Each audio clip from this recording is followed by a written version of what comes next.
How are you? Parshas Tazria-Metzorah Rishon. Now, although Tazria-Metzorah are connected to each other this week, and it seems like it's not that many psukim even together, they are extremely difficult.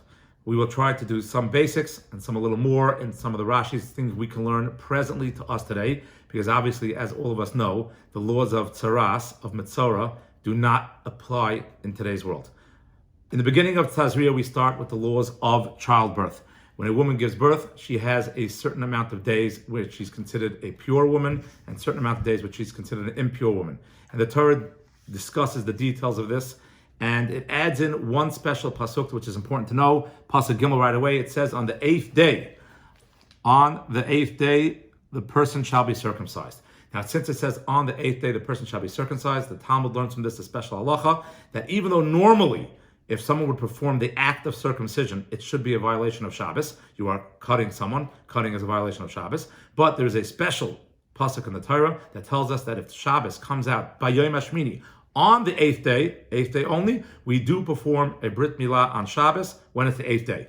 That means if a child is born on Shabbos, 8 days later is Shabbos again, we will perform a Brit Milah. If for some reason we could not do it on that Shabbos, the kid is sick, the kid is delayed or something like that, then the kid becomes available for a Brit Milah on a Shabbos. We do not do it on Shabbos. In fact, if you do it on Shabbos, then it is a violation of Shabbos. The only time we perform a Brit Milah on Shabbos is day 8 itself, from a special pasuk in this week's parsha. Special words in this week's parsha. That is the first 8 psukim. Then we start chapter 13, which will go for the next couple chapters dealing with Tzaras. As we know, just as a basic to understand this is one of the most difficult parshas in the Torah. Extremely difficult. What we have to know for ourselves is this. We can realize that Tzaras is not necessarily only a physical ailment. We don't believe it's a physical ailment. It's a physical ailment that is a manifestation of a spiritual ailment. Everything in our life is like that.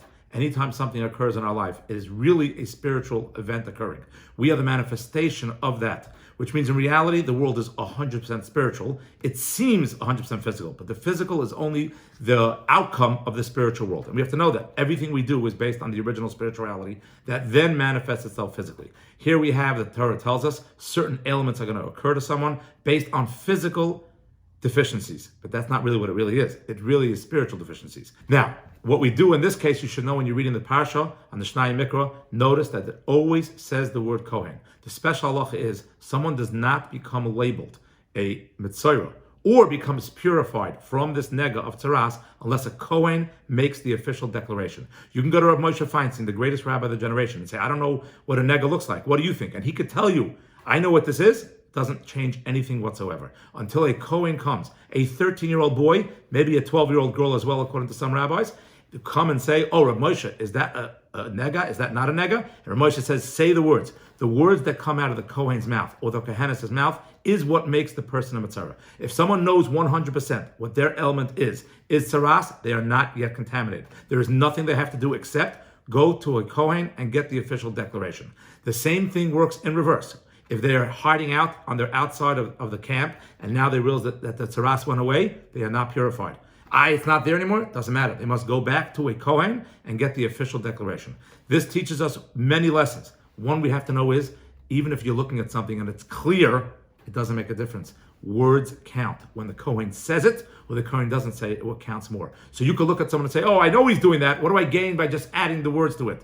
The words matter. You know someone's doing something wrong and you think you have to give him musar? Understand, even if he's doing something wrong, the musar has a powerful effect.